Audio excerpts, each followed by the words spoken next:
말씀 사랑 가족 여러분, 안녕하셨습니까? 또 오늘 우리가 하나님의 말씀을 같이 공부하도록 하겠습니다.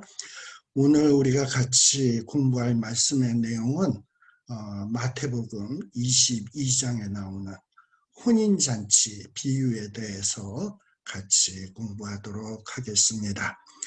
제가 잠시 화면을 전환하도록 하겠습니다.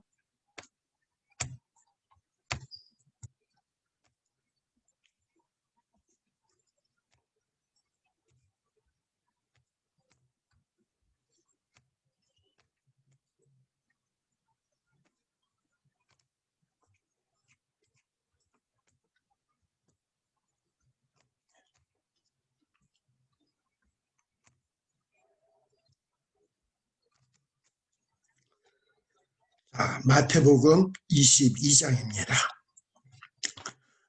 22장 1절에 보면 예수께서 또다시 비유로 대답하여 이르시되 라고 말씀을 하십니다. 이제 예수님이 하실 이 비유의 말씀은 혼인잔치의 비유예요. 근데 이 혼인잔치 비유에 대해서 말씀하시기 전에 이미 21장에서 두 가지 비유를 말씀했던 것을 여러분들이 기억하실 겁니다. 어떤 비유가 있었나요? 두 아들의 비유. 한 아들은 아버지의 말씀을 듣고 포도원으로 갔고, 또 한 아들은 아버지의 말씀을 불순종한 이 두 아들의 비유가 나오죠. 이 두 아들의 비유를 통해서 하시고자 하는 말씀은 무엇입니까? 아버지의 이 권위 있는 명령에 순종하는 아들, 불순종하는 아들, 이 대비를 통해서 이 하나님의 백성들은 아버지이신 하나님의 명령에 어떤 반응을 보여야 될 것인가 하는 것을 가르쳐주는 내용이었습니다. 또 하나의 비유는 어떤 포도원 주인이 자기 포도원을 농부들에게 맡기고 갔죠. 그런데 이 농부들이 아주 악한 농부들이었습니다. 이 포도원 주인에게 세를 바치지 아니하고 보낸 종들을 죽이고 나중에는 아들까지 죽이는 악한 농부들의 이야기가 나오는데, 그 비유를 통해서 하시는 말씀은 무엇입니까? 주인의 권위를 무시하고 주인을 존중하지 아니하고 주인을 대적하는 악한 자들을 비유적으로 설명한 내용입니다. 바로 이스라엘 백성들을 상징하는 거겠죠. 포도원의 주인이신 아버지 하나님의 말씀을 순종하지 않냐고, 아버지 하나님을 존경하지 않냐고, 무시하고 멸시하고, 아버지 하나님께서 보낸 선지자들을 죽이고 때리고, 그리고 마지막에는 아버지 하나님께서 보낸 자기 아들 독생 성자 예수 그리스도까지 배척하는 악한 이스라엘 백성들을 비유한 내용이었습니다.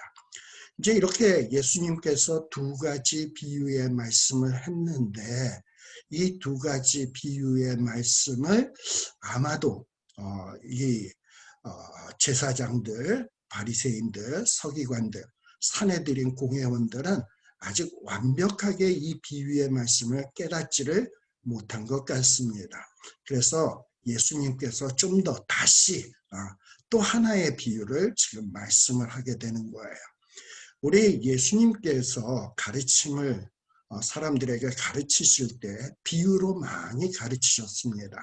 근데 이 비유로 가르치는 것은 어떤 사람들이 어떤 그 비유의 예수님의 그 가르침의 내용을 제대로 파악하지 못할 때 실생활에서 쉽고 분명하게 깨우칠 수 있는 경우를 대비시켜서 예수님의 가르침을 좀 더 효과적으로 전달하기 위해서 사용하시는 방법이 비유로 가르치는 방법입니다. 자, 이 얘기는 지난 시간에 했는데, 그런데 비유에서 우리가 조심해야 될 것이 있어요. 이 비유에 나오는 어떤 사물이나 비유하고 있는 어떤 그 대상을 너무 세세하게 이거는 무엇을 비유하는 거지? 이거는 무엇을 상징하는 거지? 이건 무엇을 의미하는 거지? 이렇게 하다 보면 이 비유를 굉장히 잘못 해석할 수가 있다. 예를 들면 예수님은 우리의 목자시고 우리는 그의 양이다 했을 때 우리는 양이란 말이에요.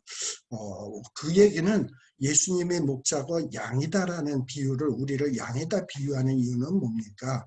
우리는 목자 대신 우리를 인도할 목자이신 예수님을 따라가야 된다. 양들은 목자가 없으면 굉장히 위험하다. 그리고 목자의 음성을 들을 때 양이 가장 복될 수 있다. 이런 중요한 내용에다가 집중을 해야지. 양은 되새김질하지. 우리 예수님은 목자지.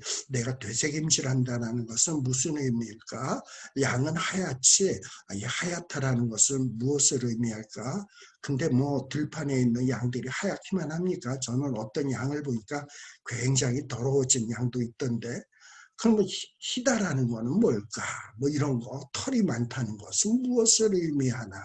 또 양의 발굽은 무엇을 상징하나? 이렇게 들어가서 어떤 비유를 해석하려다 보면 굉장히 잘못될 수 있다는 것을 여러분들이 기억할 필요가 있어요. 그래서 이 비유에서 무엇을 핵심적으로 지금 비유하고 있는지 이것을 파악하는 것이 굉장히 중요합니다. 자, 그런데 우리 예수님께서는 다시 비유로 그들에게 대답하여 이르시되, 여기 아우토이스라는 말이 생략되어 있다 그랬어요. 이 아우토이스라는 말은 누구를 지칭하는 거냐? 대제사장들, 서기관들, 장로, 바리새인들을 지칭하는 거예요. 이 예수님의 말씀을 듣고 있던 두 가지 비유의 말씀을 듣고 있던 대제사장들, 서기관들, 장로, 바리새인들에게 또다시 지금 주님께서 비유로 말씀하고 있는 겁니다. 근데 우리 예수님께서 왜 이렇게 또다시 이 비유로 말씀을 하시냐? 이 두 비유를 말씀했더니 그들의 그 반응을 이렇게 보니까 내가 또 하나의 비유를 이야기해야 되겠구나 라고 생각하시고서 지금 이 세 번째 비유를 말씀하고 있는 겁니다. 특별히 이 세 번째 비유에서는 바로 이 말씀을 듣고 있는 이 유다, 이스라엘 백성들의 지도층 인사들의 죄악이 무엇인지를 아주 정확하게 지적해주고, 그리고 그 죄악을 지적을 해주니까 듣는 사람들이 기분이 좋겠습니까? 분노가 격발이 되죠. 분노가 격발이 되고 예수님에게 분노를 노출하기 시작을 합니다. 바로 주님이 의도하신 것이 그거예요. 그들의 분노를 격발시켜서 그들의 손에 의해서 예수님이 붙잡힐 것을 지금 의도하고 있는 거야. 그러면서 예수님은 십자가의 길을 가셔야 되는데 그 길이 예정된 길인데 바로 그 예정된 죽음의 길로 가시기 위해서 그들의 분노를 격발시키고 있다라는 겁니다. 그런데 이 예수님의 이 예수님의 비유를 우리가 잘 이해하기 위해서는 잠깐만요.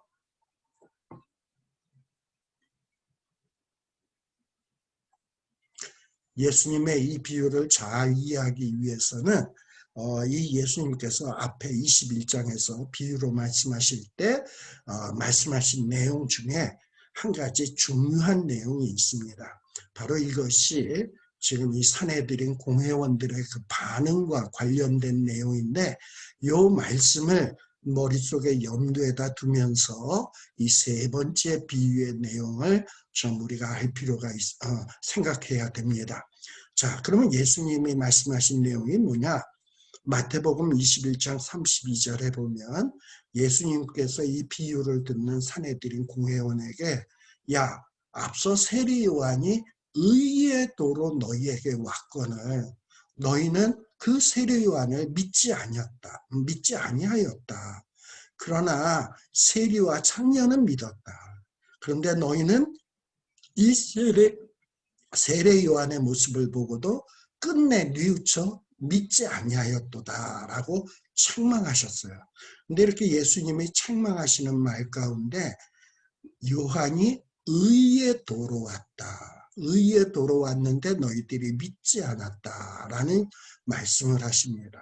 그러면 요한이 의의 도로 왔다라는 것이 무엇인가? 도대체 의의 도란 무엇인가? 이것을 여러분들이 머리에 염두에다 두면서 주님의 이 비유의 내용을 살피셔야 합니다. 자, 그러면 이 의의 도에 대해서 잘 설명해 주는 데가 어디냐? 사도 바울이 기록한 로마서에 잘 기록되어 있습니다. 로마서 3장 20절에 보게 되면 이렇게 기록되어 있어요. 율법의 행위로 하나님 앞에서 의롭다 하심을 얻을 육체가 없다. 우리는 절대 율법의 행위를 100%다 순종하면 의에 이를 수 있겠지만 이 율법의 행위를 100%다 순종함으로 의롭다 하심을 얻을 육체가 이 세상에 있냐? 없다라는 거예요. 그럼 율법의 기능은 뭐냐? 율법은 죄를 깨닫게 해주는 거예요. 이 율법으로 의에 이를 수 있는 자가 없다라는 겁니다.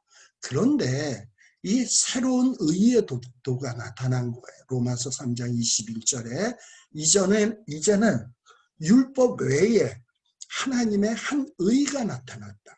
율법 말고도 의에 도달할 수 있는 한 가지 의가 나타났는데 이것은 갑자기 툭 나타난 것이 아니라 이미 구약 성경의 율법과 선지자들에게서 증거된 것이다 라는 거예요.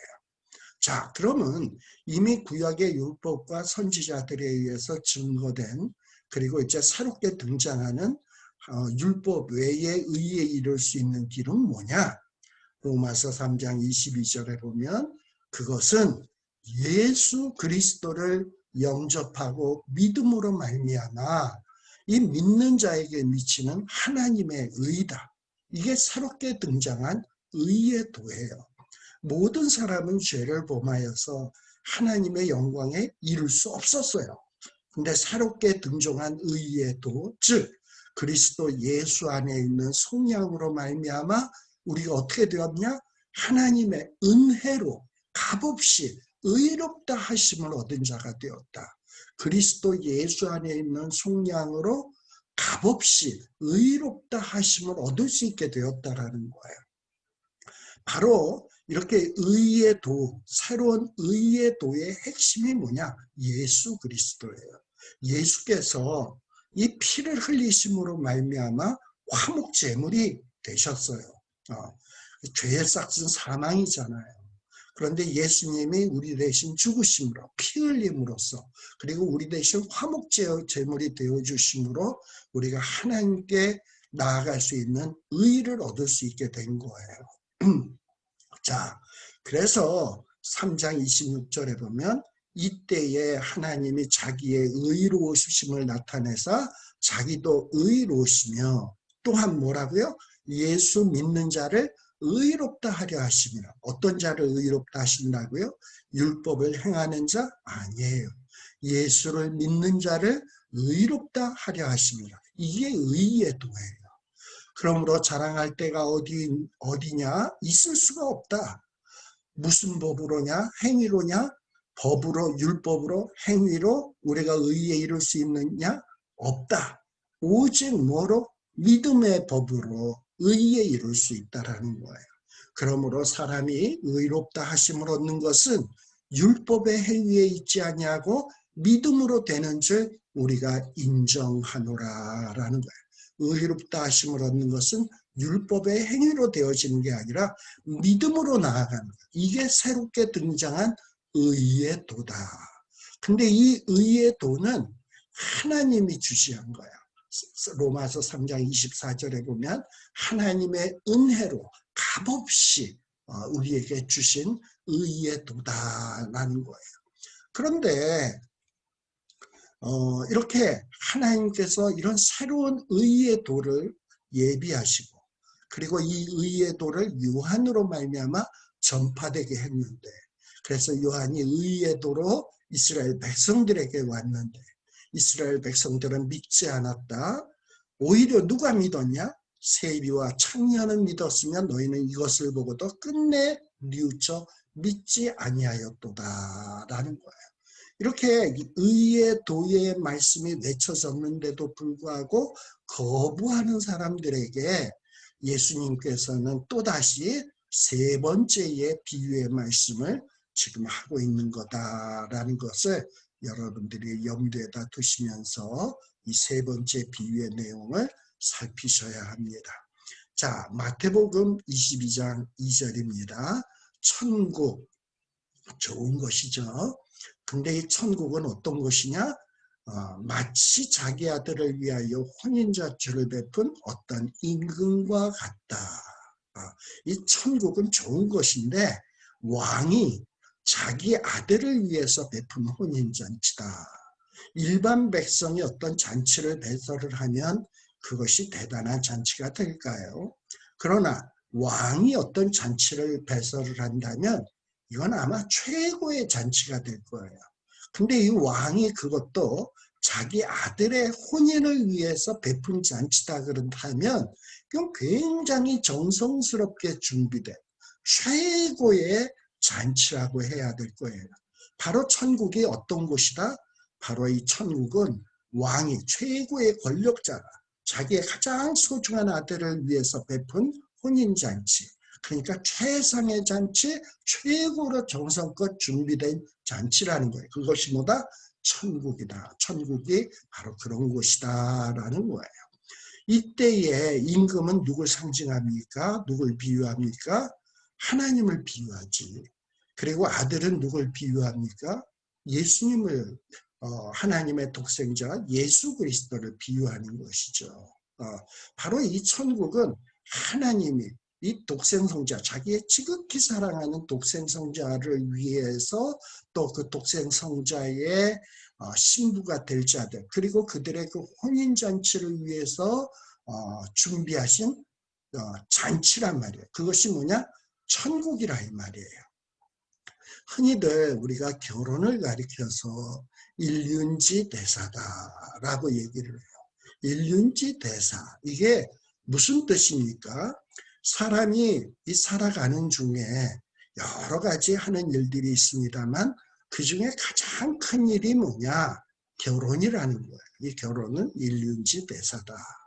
이 가장 큰 일, 그리고 가장 중요한 잔치, 이걸 우리들이 얼마나 정성스럽게 마음과 힘을 다해서 준비합니까? 바로 그것이 결혼이에요. 혼인잔치예요. 바로 이 천국은 마음을 다해서 뜻을 다해서 하나님이 정성껏 마련하신 곳이 뭐냐? 천국이에요. 천국이 바로 그런 곳이다 라는 거예요.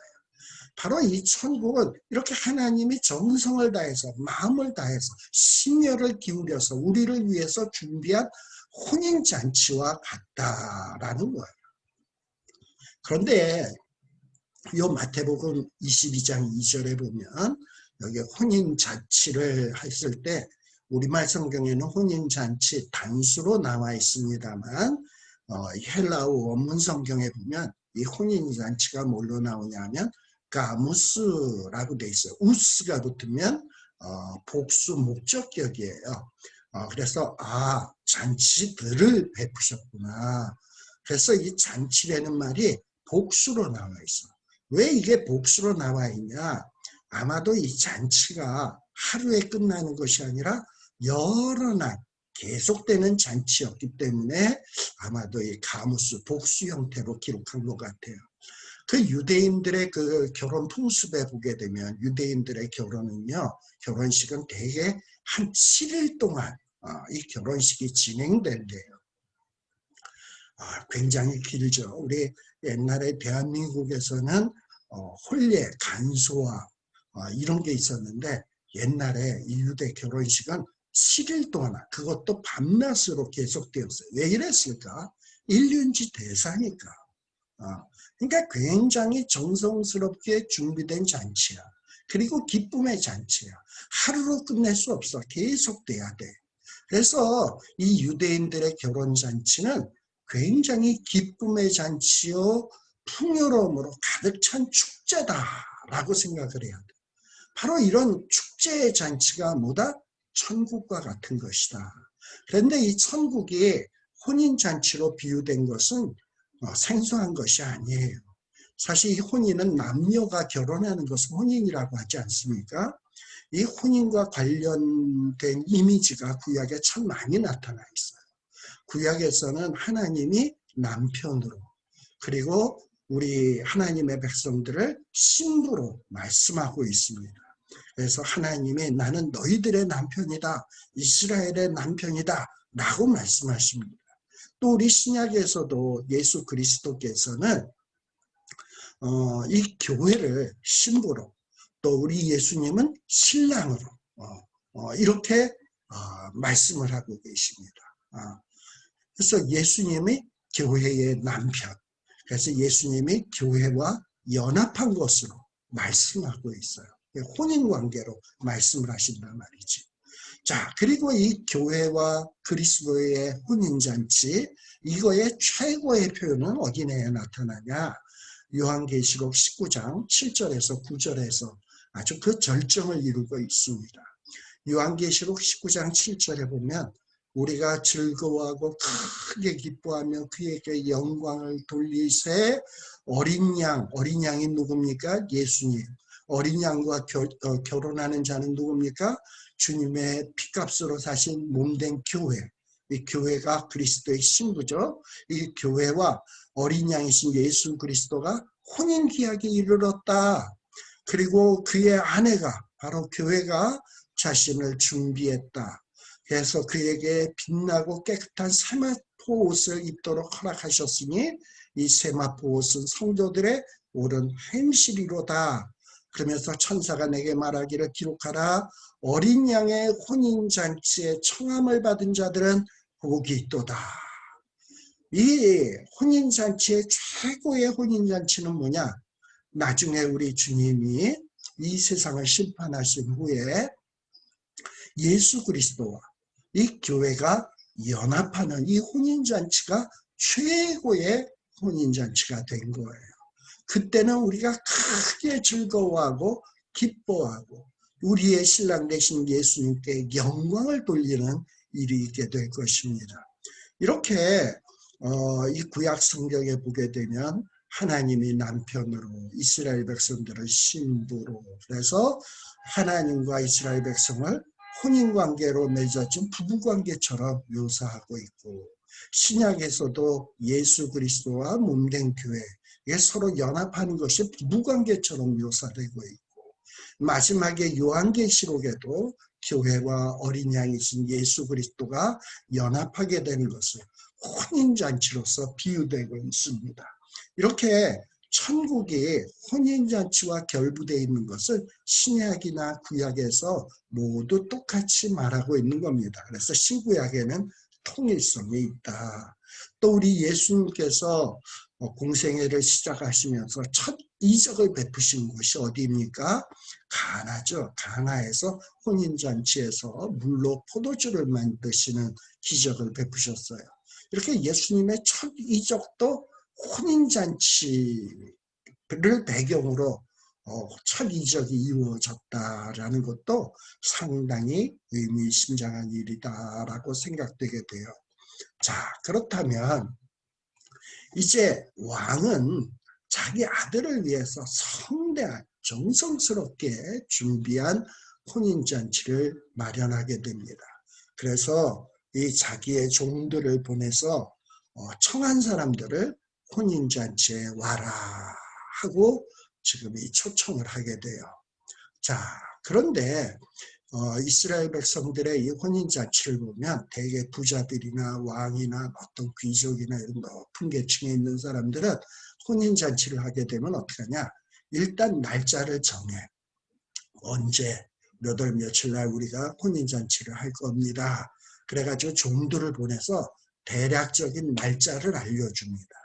그런데 구체적으로 몇 시에 와야 되는지 이 구체적인 것은 알리지 않고 이제 혼인잔치가 다 준비가 되면 준비가 된 당일에 준비가 딱 맞춰지게 되면 다시금 종들을 보내서 그들을 초청해서 인도하여 오는 것이 관습이었습니다.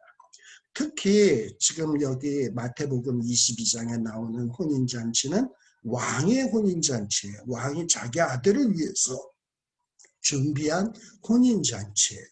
그러니 이 왕자의 혼인잔치는 얼마나 큰 일입니까? 정말 나라의 큰 일이죠. 일륜지 대사라고 얘기했잖아. 근데 이건 뭐 나라의 대사야. 그러니 이런 절차들이 얼마나 꼼꼼하고 엄밀하고 신중하게 진행되었겠습니까?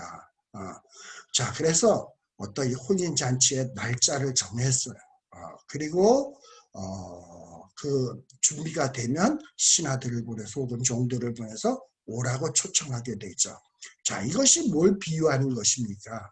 하나님은 하나님의 백성들을 위해서 하나님의 나라, 천국을 정말 성대하게, 정말 풍성하게, 꼼꼼하게 준비했어요. 그리고 이 천국에 들어오도록 준비되도록 하게 하기 위해서 구약의 선지자들을 보내서 초청을 하고 계십니다. 근데 오늘 이 비유는 이 선지자들을 보내서 초청했다기보다는 이제 천국이 거의 임박했거든. 그래가지고 이 천국에 임박했음을 알리기 위해서 지금 하나님이 자기의 종을 보내는데 바로 이 종이 누구냐? 회개하라, 천국이 가까웠느니라 라고 선포한 세례 요한이라고 보는 것이 타당해요. 우리 앞에서도 얘기했지만 요한이 뭘로 왔다? 의의 도로서 너희에게 왔으나 너희들이 믿지 아니했다. 요한이 의의 도가 뭡니까? 하나님의 나라에 이를 수 있는, 혼인잔치에 이를 수 있는 그 도를 설명하기 위해서, 그리고 그 도의 내용을 선포를 했는데 너희들이 믿지 아니하고 수용치 아니하고 거부했다라고 얘기하는 거죠. 특히 세례 요한은요, 자기를 설명을 할 때 뭐라고 이야기하냐? 요한복음 3장 29절에 보면 자기는 신랑이 아니다, 자기는 신랑의 친구다라고 자기를 소개하고 있어요. 요한복음 3장 28절에 보면 내가 말한 바 나는 그리스도가 아니다, 나는 이 구약의 메시아가 아니다, 나는 그 메시아 앞에 보내심을 받은 자라고 한 것을 증언할 자는 너희다. 즉 세례 요한은 메시아 앞에 보내심을 받은 자다라는 거예요. 그리고 또 요한복음 3장 29절에 신부를 취하는 자는 신랑이지만, 지금 혼인잔치의 주인공은 누굽니까? 왕자예요. 그리고 이 혼인잔치에 들어올 자들은 누굽니까? 신부겠죠. 자, 그런데 자기는 신랑이 아니라는 거예요. 자기는 누구냐? 신랑의 음성을 듣는 친구다. 친구, 신랑의 친구다라는 거예요. 근데 이 신랑의 친구가 이 혼인잔치에서 어떻게 한다? 크게 기뻐한다. 그 기쁨으로 충만하다.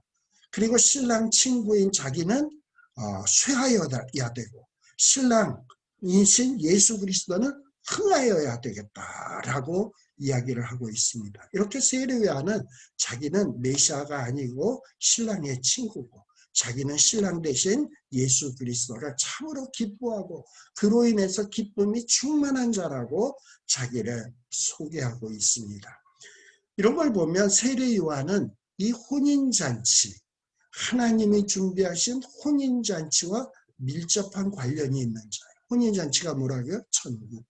하나님이 정성스럽게 준비한 천국.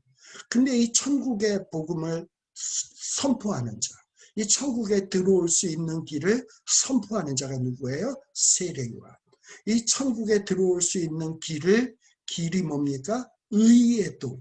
이 의의 도를 선포하는 자가 세례 요한인데, 세례 요한이 의의 도로서 와서 의의 도를 선포했는데, 이 세례 요한의 말을 들은 제사장들, 바리새인들, 서기관들, 사내들인 공회원들은 이 세례 요한의 말씀을 듣고 회개하고 그리고 의의 도를 받아들이고 의에 이르게 되었느냐? 아니다. 믿지 않았다.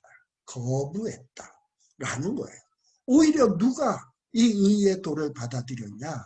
그 당시에 사람 취급 못 받던 더럽고 추한 죄인들, 세리와 창기들은 세례 요한의 의의 도의 말씀을 듣고 회개하고 세례를 받고 의에 이르게 되었다라는, 이걸 염두에다 두면서 이 비유의 내용을 살피셔야 됩니다. 자, 마태복음 22장으로 다시 돌아가서 3절에 보면 이 왕이 종들을 보냅니다. 그리고 그 청한 사람들을 정성스럽게 준비한 혼인잔치에 와라 하고 얘기했는데 이 청함을 받은 사람들의 반응이 어떻습니까? 오기를 싫어했다라는 거예요. 보통 왕국의 행사에 왕국의 잔치에 참여하는 자들은 누가 옵니까? 고관 대작들이 보통 초청을 받고 참석을 하죠. 예. 자, 그리고 마찬가지로 이 천국의 약속, 초대의 말씀도 처음엔 누구에게 선포되냐? 이스라엘의 선생들, 지도자들, 고관 대작과 같은 자들입니다. 이들에게 맡겨졌어요. 그래서 이들이 이 말씀을 받아들이고 이 말씀을 잘 해석해서 정말 사리 분별을 못하는 백성들을 잘 인도해서 천국으로 이끌어올 책임이 있었습니다. 그런데 이 천국 복음에 대해서 이스라엘의 고관대작, 제사장, 바리새인, 서기관, 공회원들이 이런 역할들을 감당했나요? 특히 이 왕의 초청을 받은 사람들이, 이 고관 대작들이 왕의 잔치에 가기 싫어했다? 이건 있을 수 없는 일이죠. 만일에 왕이 자기 신하에게 초청을 했는데 이 신하가 싫어했다? 이거는 뭔가 역심을 품지 않고서는 있을 수 없는 일이에요. 어떤 왕에게 대해서 내분을 일으키거나 혁명을 일으키거나 반란을 일으키려고 할 때 왕의 말을 안 듣지. 근데 그렇지 않은 상황에서 왕의 초청을 거부한다? 이것은 역심을 품은 것과 다를 바 없어요. 그런데 지금 왕은 정성스럽게 준비를 다 해서 잔치가 이제 임박했죠. 드디어 시간도 정해졌어요. 그래서 자기 신하들을 보내서 오라고 초청을 했는데 이 초청의 말을 들은 자들이 그 태도가 돌변해서 아주 본색을 드러내기 시작을 한 겁니다. 어떤 성경학자는 왜 그러면 이 왕의 초청을 사람들이 거절을 했나 설명을 하는데 나름 일리가 있어요. 이 드레트라는 사람이 한 해석인데 이 왕궁의 왕이 어떤 초청을 하면 빈손으로 가겠습니까? 왕에게 바칠 어떤 선물을 갖고 가야 될 거 아니야. 근데 이 선물은 싸구려를 갖고 갈 수 있겠어요? 굉장히 비싸고 귀한 것을 갖고 가야 되잖아. 그러니 얼마나 부담입니까? 그래서 이 선물을 바치기 싫어서 왕의 잔치가 싫었다라고 얘기하는 사람이 있어요. 물론 일리가 있습니다. 뭐 당시에 관습이 그랬던 것은 틀림이 없지만 이런 얘기가 이 비유의 말씀에는 나오지 않습니다. 너무 우리가 성경을 해석을 할 때 과장되게 나가는 것도 잘하는 것이 아닙니다. 근데 아무튼 지금 이 비유에서 왕이 초청을 했는데 들은 자들이 거부했다라는 거예요. 즉 이것은 뭘 비유하는 거냐?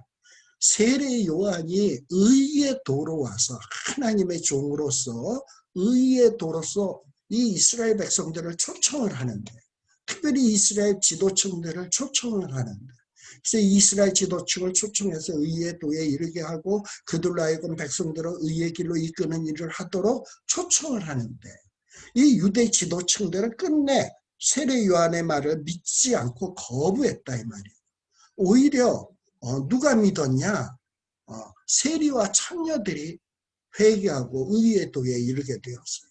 그러면 이 유대 지도층들은 왜 세례 요한의 말을 믿지 않았는가라는 거예요. 아니, 저 세리와 창기들도 회개하고 세례를 받는데 우리가 만일에 회개하고 세례 받으면 저 세리와 창녀들과 동급이 되는 거 아니냐. 있을 수 없는 일이다. 우리가 저들과 동급이 되는 것은 이건 정말 용납할 수가 없다. 이러고서 세례 요한의 의의 도를 거부했던 거예요. 그리고 어떤 자기네들의 마음에 안 들어 세례 요한의 사이에. 자기네들은 의인이라고 생각하는데 자꾸 회개하라 그러니까 기분이 나쁜 거예요. 그래서 이 세례 요한이 외치는 의의 도를 듣기 싫어하고 거부했다라는 거예요. 지금 왕은 종들을 보내서 혼인잔치에 청하고 있습니다. 근데 청함을 받은 사람들은 싫다라는 거예요. 거부하고 있는 거예요. 그래서 다시금 왕은 다른 종들을 보내면서 청한 사람들에게 이르기를 내가 오찬을 준비했다. 오찬을 준비했는데 얼마나 정성껏 준비했냐. 나의 소, 살찐 짐승 잡고 모든 것을 갖추었다. 부족함이 없다. 풍성하다. 그러니 이 혼인잔치에 와라 라고 초청하고 있는 거예요. 자, 그런데 지금 이미 왕을 한번 초청을 했어요. 근데 거부했어. 사실 왕의 초청을 거부한다라는 것은 있을 수 없는 일이죠. 근데 그렇게 거부를 했단 말이에요. 그랬으면 보통 같으면 왕이 가만히 있겠습니까? 진노로 그들을 완전히 박살을 내겠죠. 그런데 성경 말씀해 보게 되면 그렇지 않아요. 그럼에도 불구하고 왕은 또다시 한번 자기 종들을 보내서 간청하다시피 종들을 보내고 있어요. 있을 수 없는 일이죠. 바로 이것이 비유하고 있는 내용은 뭡니까? 하나님이 정말 늘 하나님을 거부하는 백성들에게 참고 또 참고 깊은 사랑과 오래 참음을 보여주시는 것을 비유하고 있는 겁니다. 그리고 여기서 말하는 오찬, 왕이 자기의 소유물, 소, 그리고 살찐 짐승으로 정성껏 풍성하게 준비한 것을 비유하고 있는 거예요. 이게 오찬이야. 사실 우리 예수님께서는 자신을 뭘로 비유했냐? 자신의 몸을 사람들이 먹고 영원히 살 수 있는 생명의 떡으로서 자기를 비유하셨어요. 그리고 자신에게서 나오는 생수가 영원히 목마르지 않게 되는 것으로 말씀했습니다. 이 천국에 우리에게 가장 복된 것으로 주어질 것이 뭐냐? 생명의 떡이야. 바로 그것은 예수님으로 말미암은 거예요.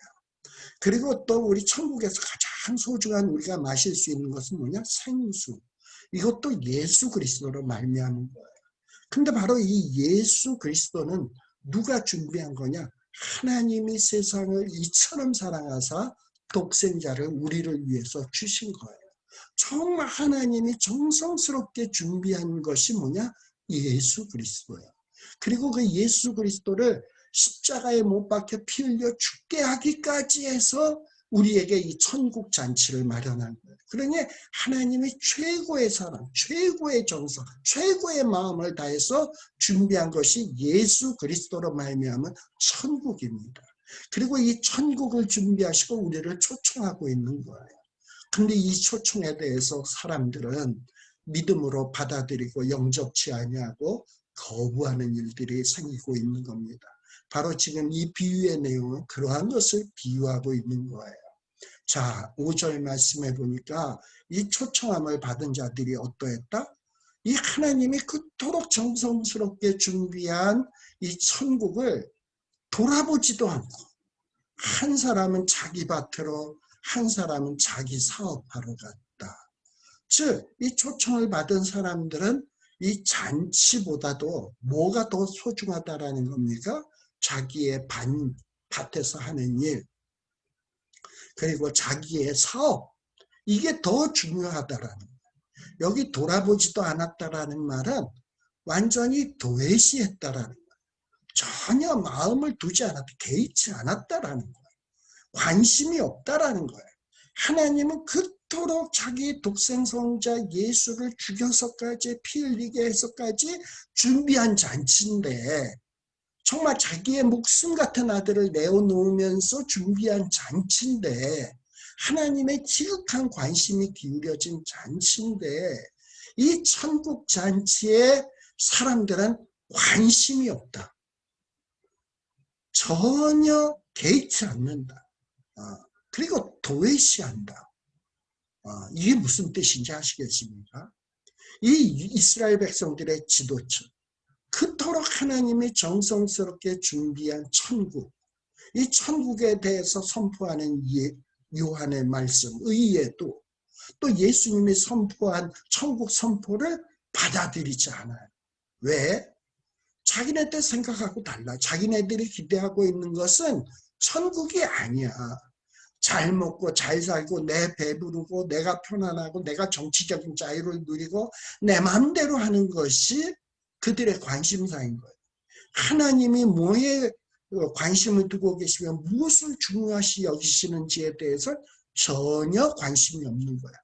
그런데 하나님이 마련하신 천국, 내가 생각한 것하고 다르네. 내 반일보다도 더 뭐 별 볼 일이 없네. 내 사업보다도 별 볼 일이 없네. 관심을 안 기울이는 거예요. 자, 그리고 또 왜 이들은 천국에 관심이 없었냐? 이 천국에 이르려면 의의 도, 이 의의 도에 이르려면 자기의 죄를 인정하고 회개해야죠. 그리고 세례를 받아야죠. 믿음의 고백이 있어야죠. 근데 요한이나 예수님이 자꾸 회개하라, 회개하라고 하니 싫은 거야. 나는 의인인데 내가 왜 회개해야 돼? 전혀 이 요한의 말을 고려하지 않는 거예요. 예수님의 말씀에 고려하지 않는 거예요.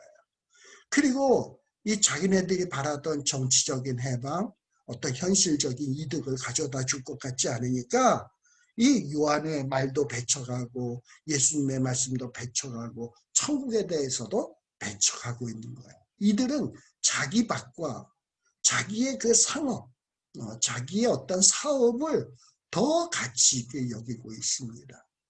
여러분, 저와 여러분들은 천국이 정말 귀합니까? 천국을 정말 사모하고 있습니까?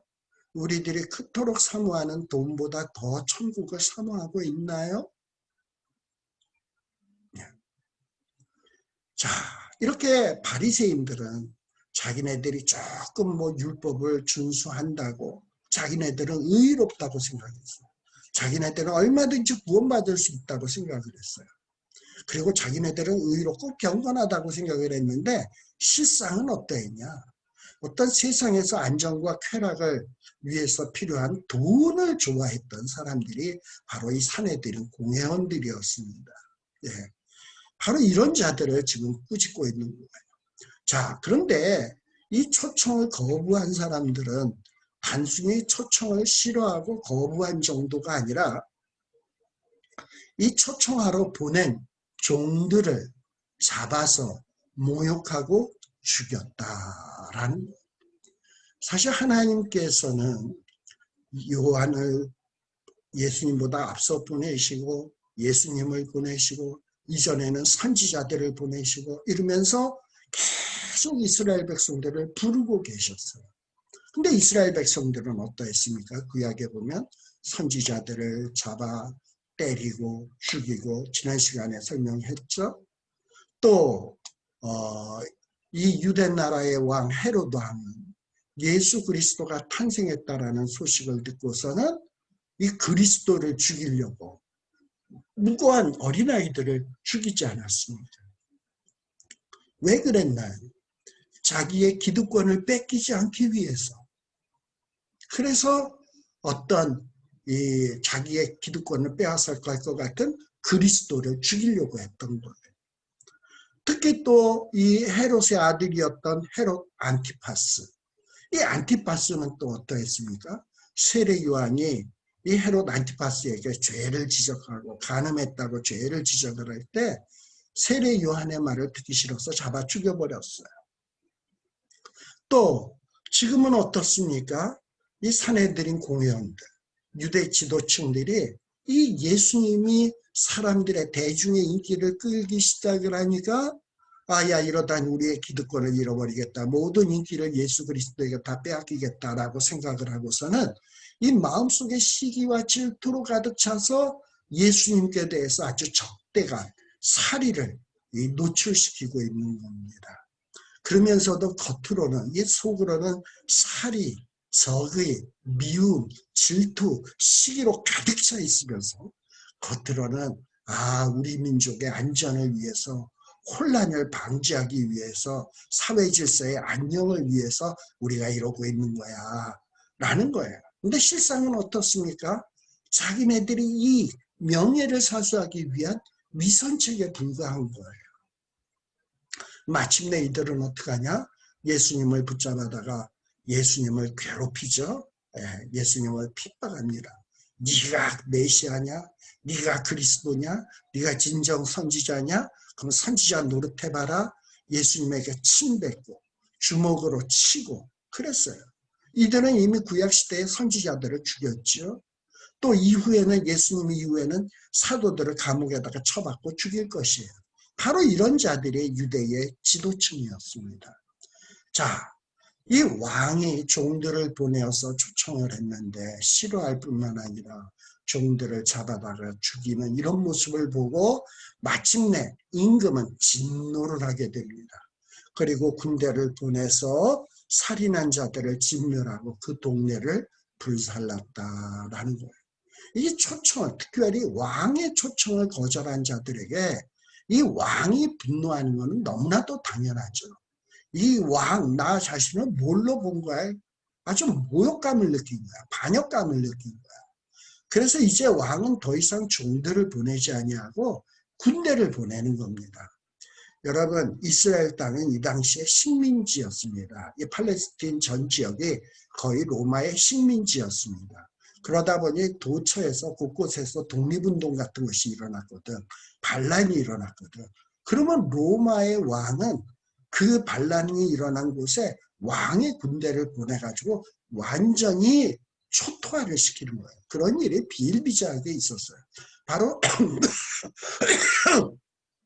그런 배경을 염두에다 두고 지금 이 7절 말씀이 기록된 거예요.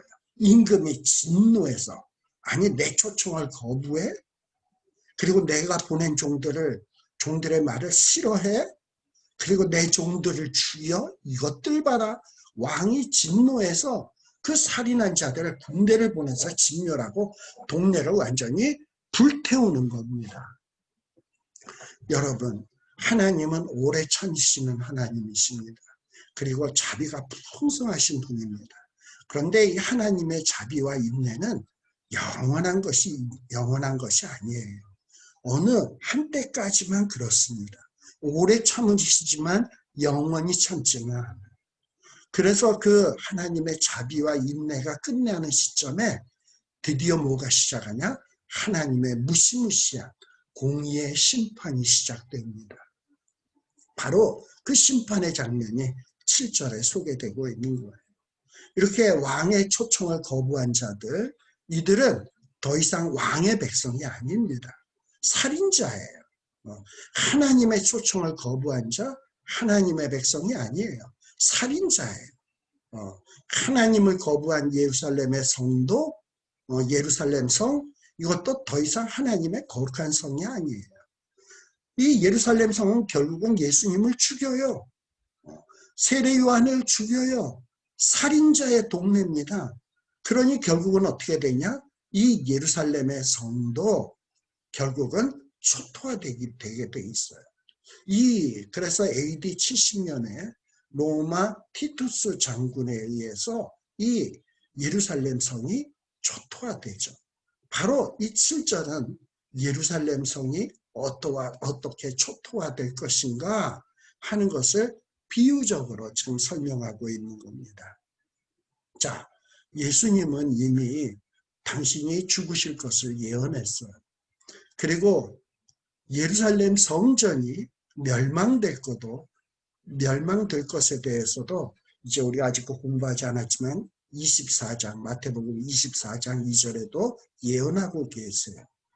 그런데 이것이 다 종려주일, 이제 예수님이 십자가에 못 박혀 죽으시는 그 주간에 예언되는 일들인데, 예수님은 지금 비유로서 예수님만 죽고 예루살렘 성전만 초토화되는 것이 아니라 이스라엘 민족, 예루살렘 성도, 예수님을 받아들이지 아니하고 하나님의 초청을 거부한 이스라엘 민족, 예루살렘 성도 어떻게 초토화될 것인지 지금 비유로서 경고하고 있는 겁니다.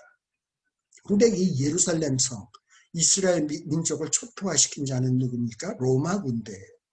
근데 이 로마 군대는 하나님의 군대는 아니지요. 그러나 우리가 성경에 보면 하나님은 종종 이방의 군대를 들어서 자기의 뜻을 성취하는 도구로 사용했어요. 고레스를 그렇게 사용했잖아요. 근데 하나님은 이제 로마 군대를 로마 군대라고 하는 채찍과 막대기를 들어서 이스라엘 민족 예루살렘 성을 초토화시킬 거예요. 하나님의 종으로 로마 군대를 사용하실 거라 이 말이에요.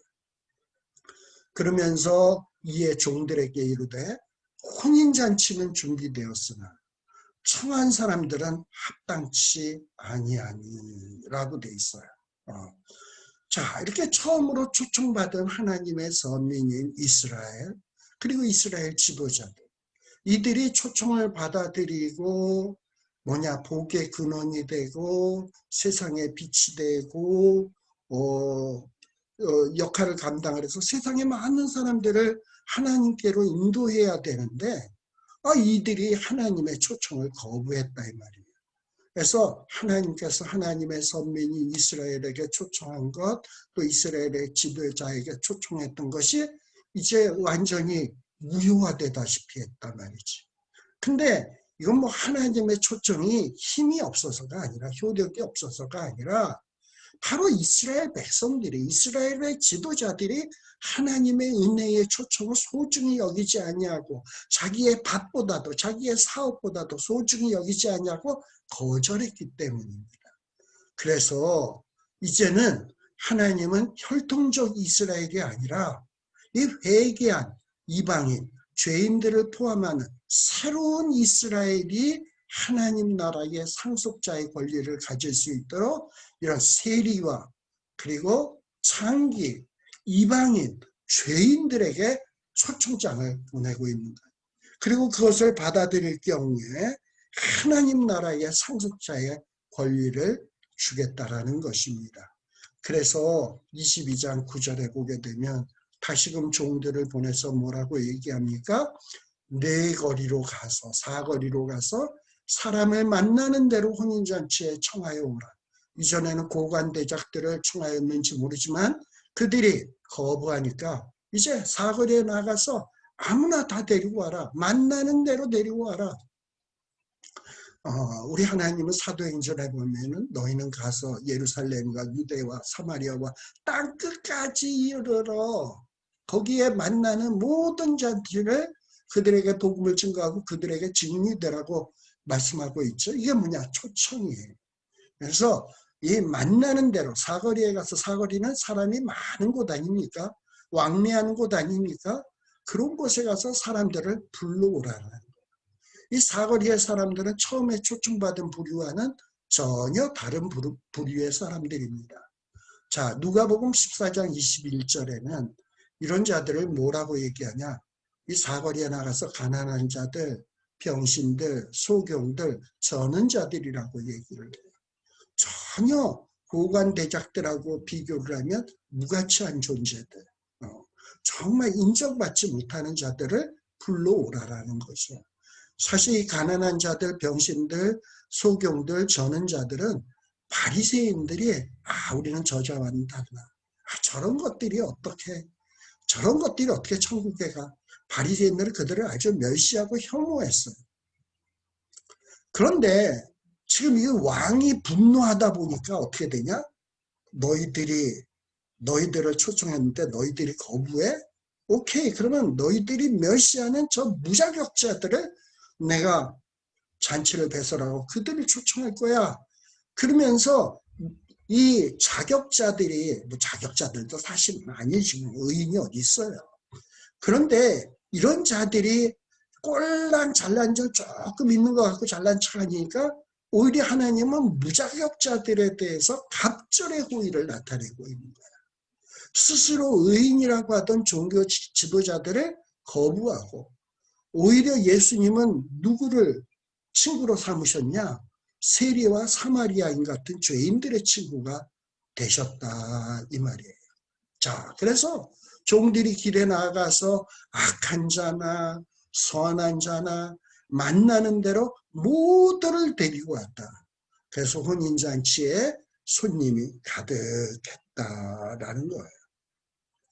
우리 하나님은 이 바리새인들 그리고 사내들인 공회원 같은 사람들이 세운 어떤 전통적으로 세운 선악의 기준, 그것을 하나님은 참고하지 않으십니다. 하나님은 어떤 세상의 윤리, 도덕 이런 거를 참조하지 않으시고 하나님이 보시는 기준이 있어요. 하나님은 겉으로 드러나는 사람의 외모를 보지 아니하고 그 중심을 보십니다. 근데 우리 하나님이 중심에서 보고자 하는 것이 무엇인가? 하나님, 나는 정말 내 힘으로는 도저히 의에 이를 수 있는 길이 없습니다. 그리고 내가 하나님 앞에 나아갈 수도 없습니다. 하나님의 은혜가 아니고서는 정말 하나님 앞에 의로워질 수가 없습니다. 불쌍히 여기소서. 그때 그렇지. 네 힘으로 의에 이룰 수 없다는 건 나도 알아. 그래서 내가 너를 위해서 예수 그리스도를 준비했지 않니? 이 예수를 믿어. 예수의 보혈의 피를 바로 네 죄 때문에 흘리신 것이라고 인정하고 믿어. 그러면 내가 너를 의롭다고 여겨줄게.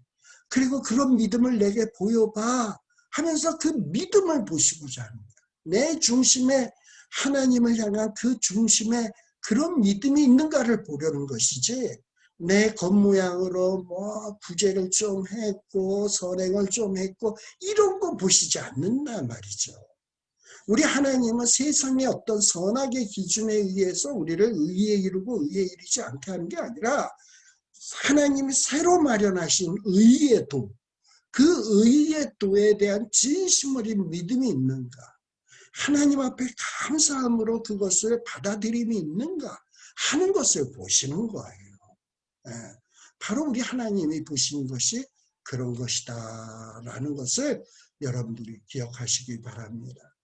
그리고 이 11절서부터는 조금 또 이제 이 비유의 내용이 달라집니다.